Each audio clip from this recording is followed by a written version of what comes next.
International Immersion.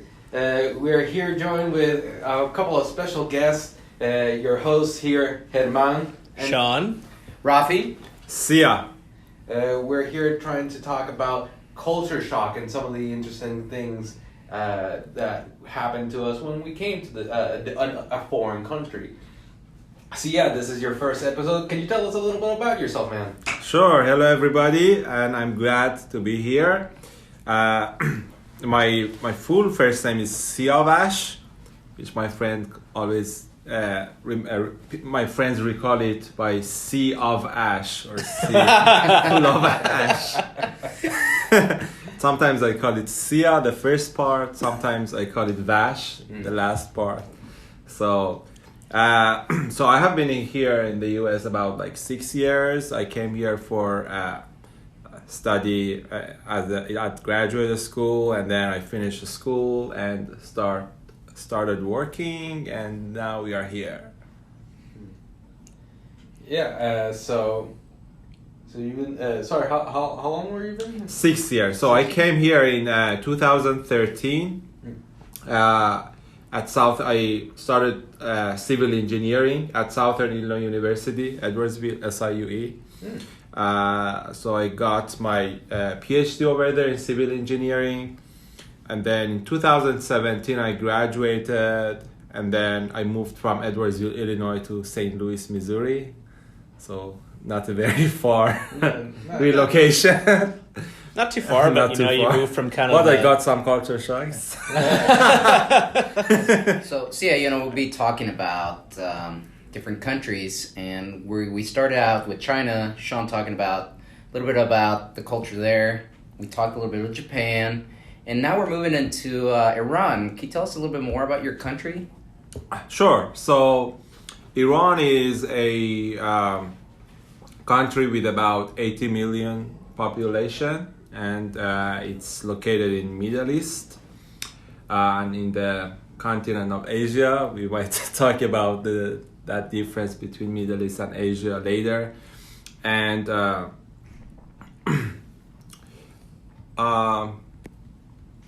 I was born in the west of Iran, so Iran has couple of different, I might call it sub-nationality, or better word maybe for that, that they have Persians, Kurds, Arabs, and also Turks, and different people with different languages. And Turkey, there are Turks, but we also have Turks in Iran too, or we also have Arabs, but there are also Persian and Kurds, etc. So my dad is Kurd, and I was born in west of Iran, which is more Kurdish people reside there, and my mom is Persian, so from the capital, Tehran, and so I'm a mixture of kind of being a Persian and Kurd, and so that was also good, knowing two languages. My Kurdish is not very good, though. But hey, you have two languages, and that's a plus. Yeah, and also English. Yeah. So trilingual, even better. It looks like Iran has a lot of cultures, not just one type of people, and that's good. We get to know a little bit more about how one region develops, how the type of people are there, and what they do. In different regions of Iran? Yeah. Yeah, so the interesting thing, I guess, about Iran is its geography. So Iran has a mountainous area in west of the country, and desert in center, and more forest and more tropical probably area, and more moisture in north, and that affects a lot of the culture of people in different areas. So for example, my hometown, which is a Kurdish city in west of Iran, it's in a mountainous area, and it's somehow very isolated from other parts of the area because it's very hard to transport from location to another location because it's a mountainous area. So now it has much better transportation, but maybe 100 years ago it wasn't that much easy to transport to go to another city. So their culture remained more like untouched, and their language remained more, unique, like Kurdish language. So, and then you'll see, very varieties of cultures because of that reason, because distances of the city are very long, and then because of different geography, so you see a very like diverse culture, cuisine, music, language from every area. No, that's really cool because having studied history in my undergrad, I studied Iranian history and geography, and very interesting kind of going from like back to the first Persian Empire up into the modern day, just That's the amount cool. of the empires, the different, geopolitical changes. Too many empires. too many. But, very specifically, I studied a lot about the Parthian and the Sasanian empires, and, the interaction with both the Roman Empire and Byzantine Empire in the west, and then Hephalites, Kittites, and other groups in the east. And it's just very interesting, and the system of government and the satrap system they developed was very interesting in how they governed the provinces and how they actually organized and administered things was very, very effective. So, and then from that, you got to know a lot of different ethnic groups that came in and out, settled. So it's just a very culturally and ethnically diverse place.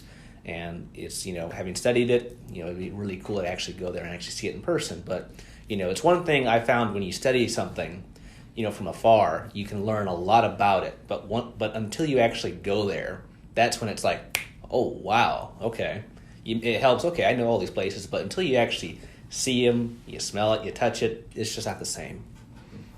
Yeah, so regarding all those empires, from my viewpoint, I hate all those empires because back home in a school, we had to memorize all the names and the years they initiated and the years they ended, the reason why they ended, and they were about probably 15 or 20 of them.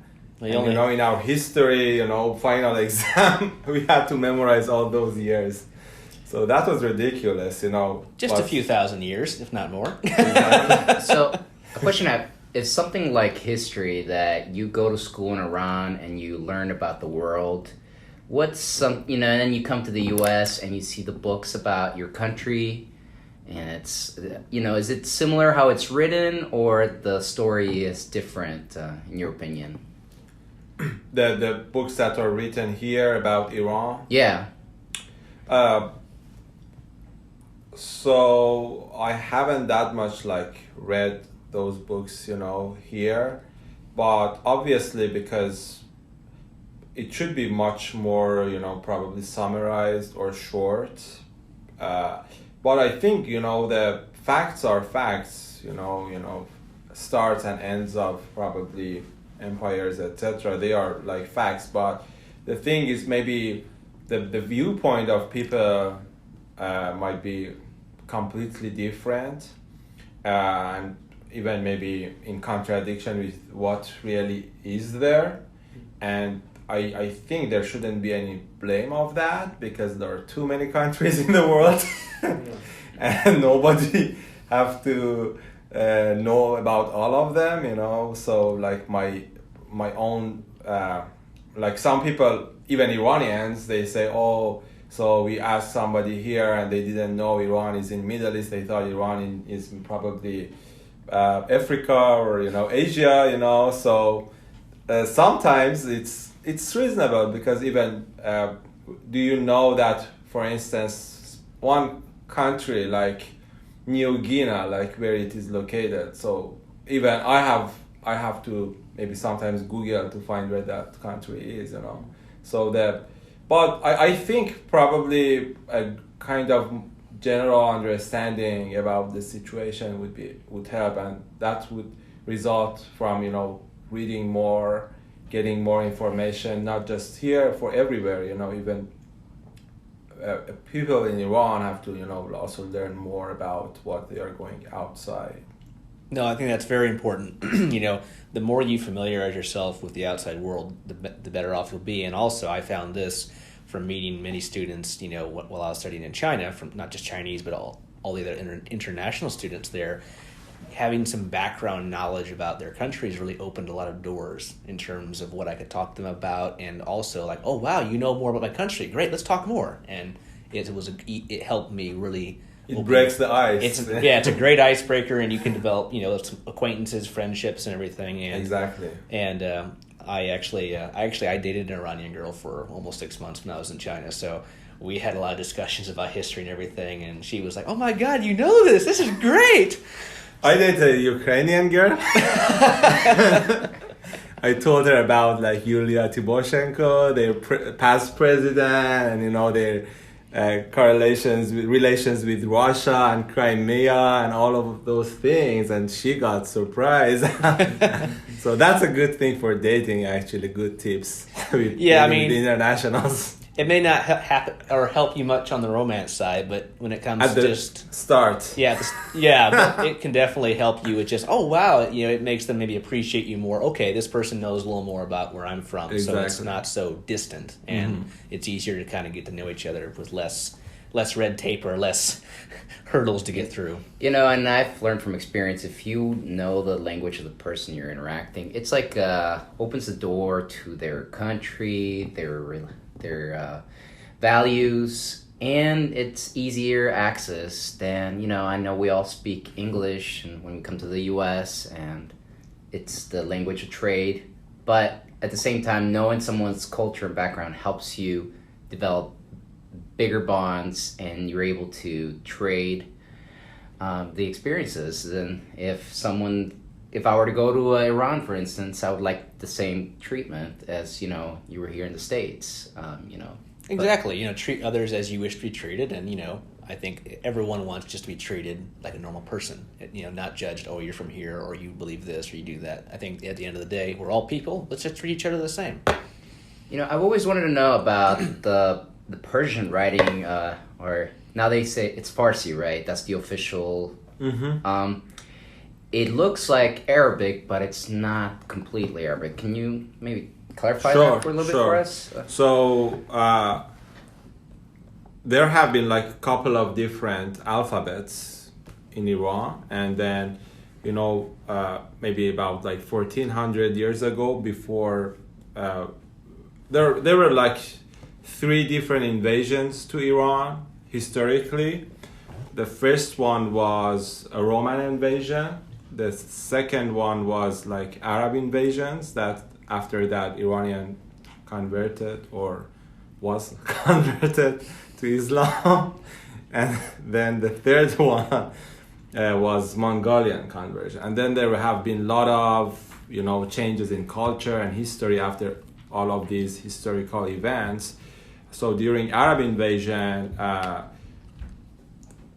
the Arabic language basically got more dominant in Iran, and then we changed our alphabets of writing. Before that, we had more like Iranian alphabet, which is very cool. If you have seen like Indian alphabets, how they write in Hindu, it's very close to that language or that alphabet. Because the Indians and Iranians had very shared cultural elements. Yeah, because a lot of the Iranian empires, they share the border with the Indian. Yeah, and sometimes they had direct contact. Exactly. So, after Arab invasions, then the alphabet changed to Arabic alphabet. But we kept the language, so we kept Persian language, but it got a very lot of Arabic words even in Persian language. We have in English, we have different Latin words here. So it got very influenced by Arabic, but still the Persian remained, but we used that language, Arabic language. Even that was happened also in Turkey before Ataturk, which after Ottoman War with World War after the Ottoman Empire fell apart in the 1918-20s. Exactly.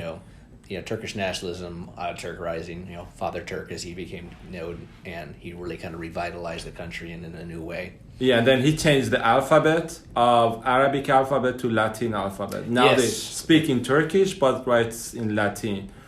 but we are still speaking Persian, but write in Arabic.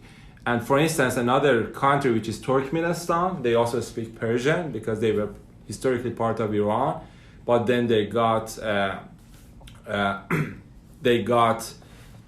by Soviet Union, so they were under Soviet Union During the Cold power War. for about like 100 years. So they kept Persian, they talk Persian, but they write in Russian alphabet now. So, Interesting. I Yeah. can relate. I went to Armenia because I'm 50% Armenian, descendant of Michaelian. So, basically, I went to Yerevan, and they were under the influence of the Soviet Union, and you could still see the signage and exactly. in the old Soviet Russian. So the older people spoke Russian and Armenian. Now the younger generations, when I was talking to them, they spoke English, they spoke French, Armenian, and they were trying to learn a third language. So it's kind of interesting going to that part of the world, how it's been influenced by I know Iran and Armenia have a good relationship. They Esfahan, isn't that a city?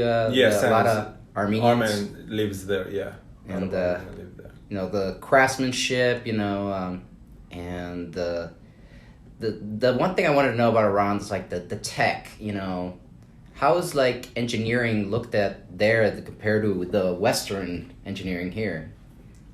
That's a good question. Asking an engineer, to compare these two. So most of these like recent engineering, I guess it got affected by, the recent development of engineering, which were mostly Western, knowledge or science and technology. So it came to Iran. So it's pretty same, Fortunately, I didn't have any cultural shock engineering-wise Oh, that's when I good. That's came to good. the Nope. US, because everything was same, and even and mathematics is the same language all around the world. So They say math is the universal language. universal language. Yeah, it's even not existing on the Earth. It also exists, other planets. there's same language over there too. So that was same, but specifically, if I want to talk, so civil engineering is relatively a little bit older technology than electrical or computer science. So I'm a civil engineer, so it has been in Iran for maybe 100 years. So there are like more, maybe it's more affected by the society of there, so there are like some more elements probably that are just probably Iranian. It's had more time to to kind of develop in its own way. Exactly. So for instance, if you study, because the language is Persian, correct? So if you study computer science, all the technical terms are English. Okay. But if you study civil engineering, technical terms are either French, because French was more dominant maybe during World War I or before that. And also there are a lot of Persian words that have been invented or used to use those technical terms. Yeah. So one of my friend, he worked also in Turkey, and he said, okay, we have like in Iran, we have different, very specific words for different parts of, a specific weld or steel or beam. All of them, they have different words. And he said, like, in Turkey, it's not that way. He also worked in Turkey, and he said, like, they call steel to all of those things. So it was more like generalization. And that's maybe, I don't know, maybe kind of historical reason for that. But yeah. So let's come out of engineering. I think it's a boring engineering. So how about I've always wanted to try more Iranian culinary. The tray, the foods. Can you tell us a little bit about maybe? Yeah, for sure. Because my Iranian girlfriend, she made some Iranian dishes, and they were quite good. And some of them were very different. Like, oh wow, I've never seen this, but I was very curious, and it was actually quite delicious. So like, I do miss some of that food. Any specific dish we should try? So one of the main dishes is kebab, and it's always a point of dispute between Iranians, Turks, Arabs, who owns kebab, you know. So everyone claims everybody claims that, yeah. So yeah, and then there are like small different styles for grilling actually kebab in different, you know, Middle Eastern countries probably.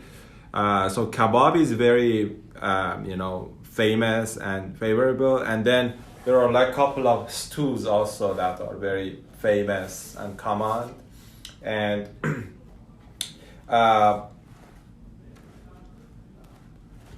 so it's, you know, it's very there are like a lot of varieties of food, and also like different regions have like different foods too. Maybe several times I don't know a specific dish on one specific region, you know.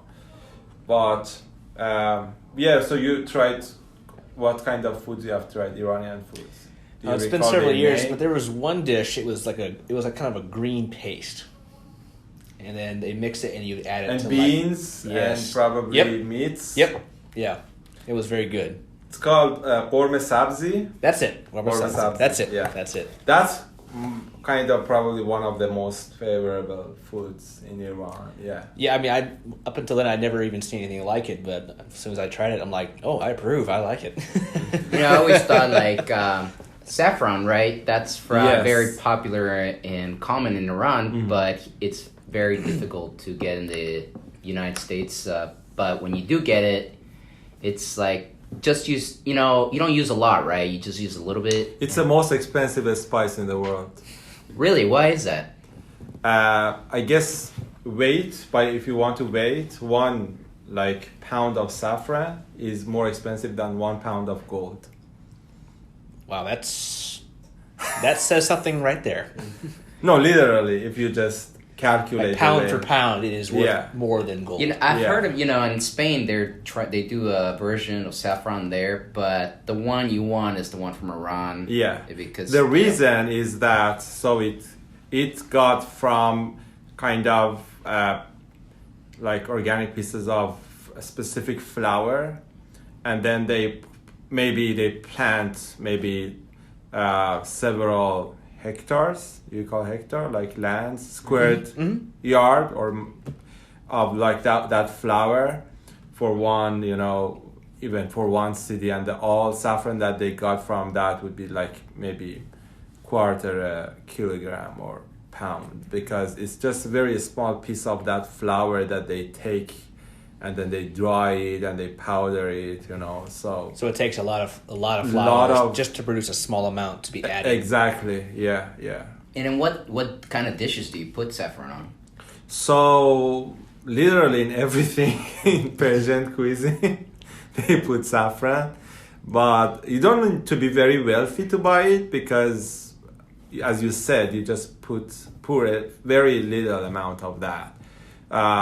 It's mostly poured in like rice, so it got like saffron rice, and it gets kind of yellowish color, and then, you know, also the foods in Iran, there are a lot of foods that you serve with rice, like stews or kebabs, and of course you have also other types of foods that you would eat with probably bread or without rice.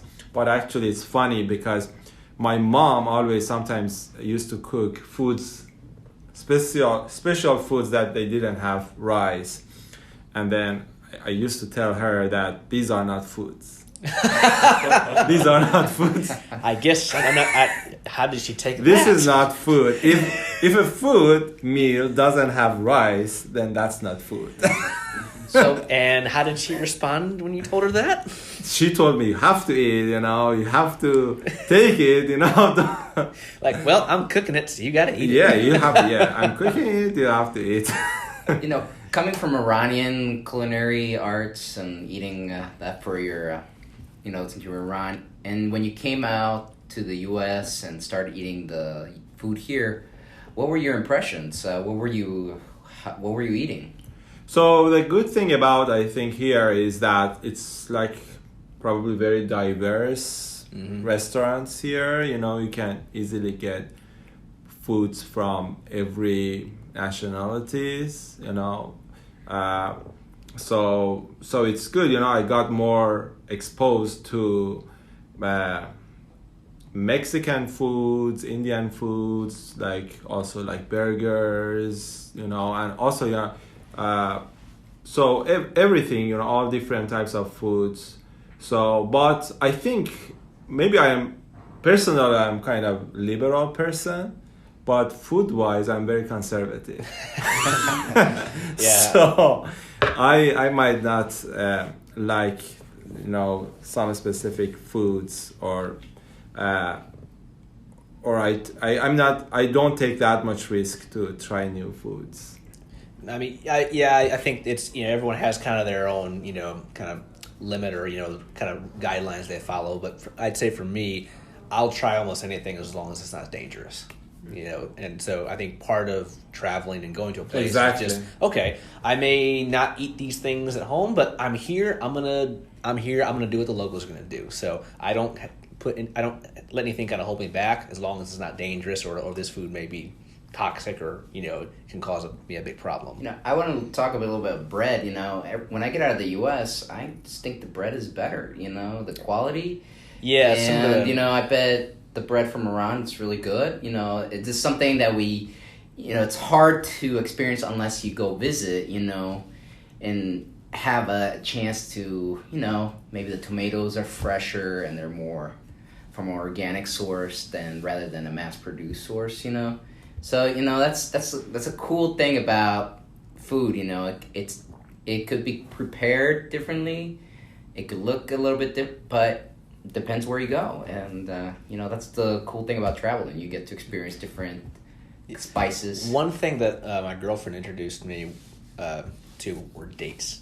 I never tried dates before. Oh. And she brought some dates from Iran, and I fell in love with them. Like, these things are awesome. Dates are also very popular here. You can buy every grocery store. Yeah, it's just my family. We never. Oh, okay. We never prepare. You know, my family we have a lot of Italian ancestry, so a lot of noodles and that. But, you know, just a lot of these foods that, you know, we have them here, but just weren't exposed to them. So by actually going abroad, I got just more exposure to it, and I'm really thankful for that. Like when you go, even I go to maybe Walmart and you pass several foods and you even haven't looked at that for years, and then you got noticed after, you know, somebody talks about that. You are like Italian heritage, Mm-hmm. so and you talked about noodles and spaghetti. Actually, yesterday I was checking we have a special food, like it's called tahdig, which is a crispy bread at the bottom of the pot when you pour like rice on that. And then I found that we have so that was what I was looking for. We have a Persianized spaghetti.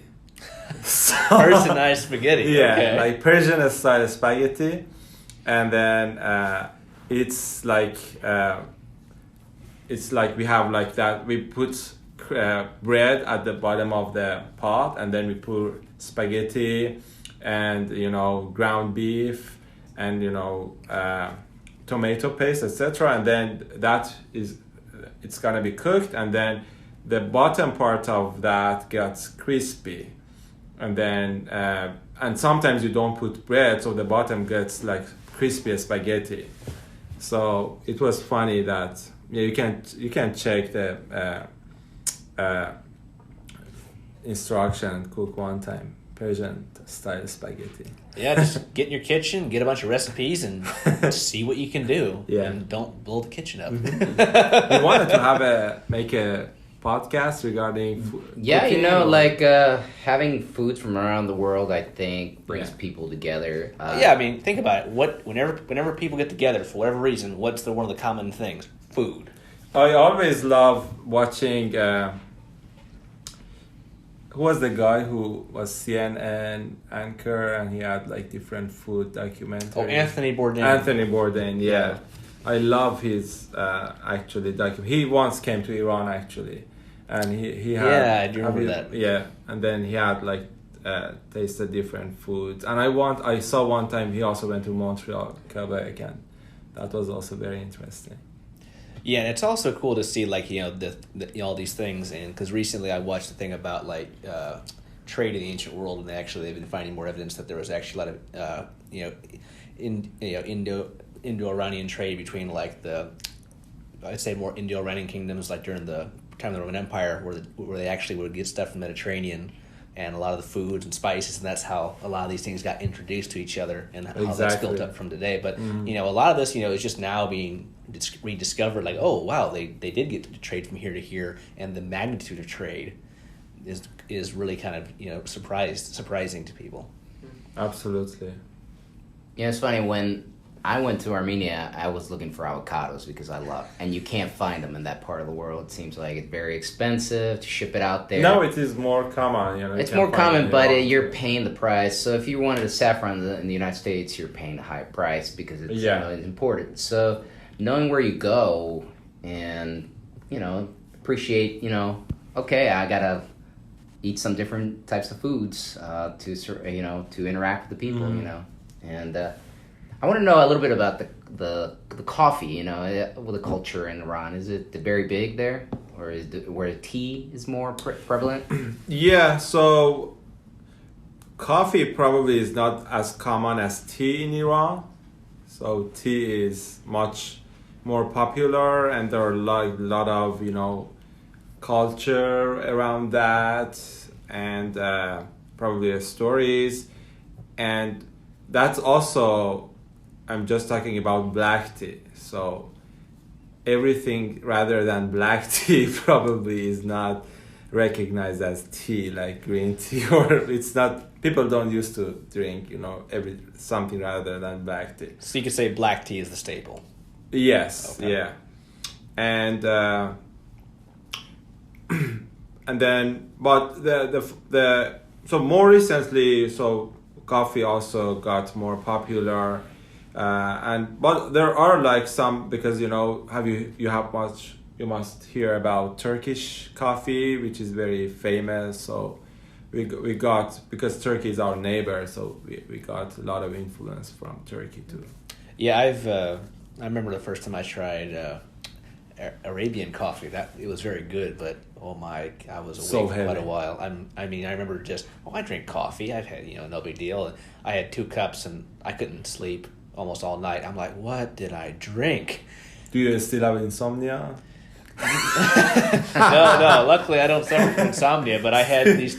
I thought, okay, it's only 3-4 in the afternoon. I can drink coffee late in the day. It won't bother me. I have 2, I'd say moderate-sized cups of this Arabian coffee, and I couldn't fall asleep like 4 in the morning. I'm like, what the heck is this stuff? It was great, and it wasn't like you weren't jittery. You just, I can't sleep. I can't sleep. When I had the Turkish coffee, I like to have the fortune read at the end.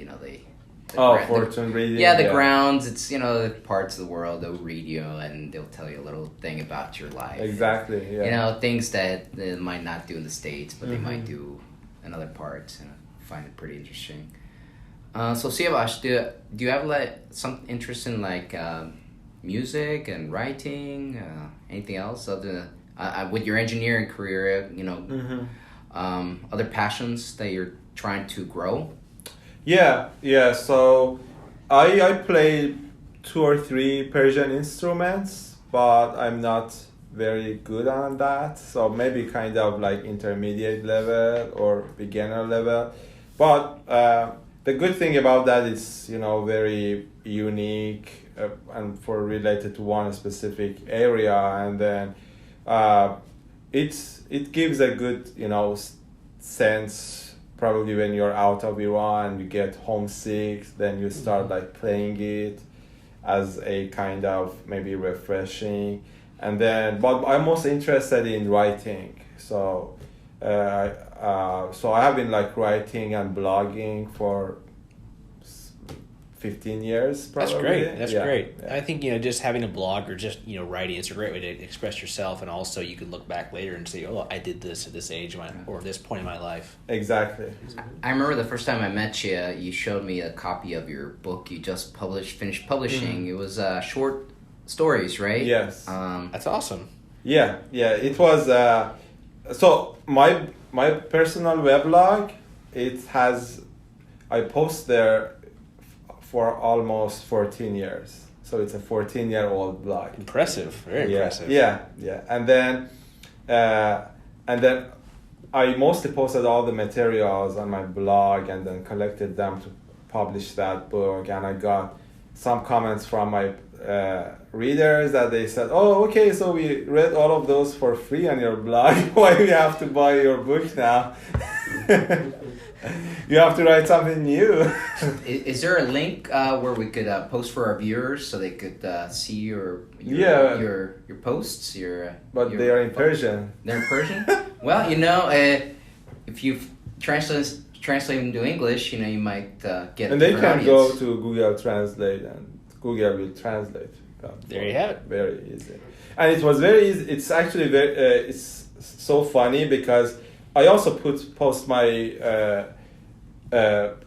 stories and writings in Facebook, and so sometimes I think.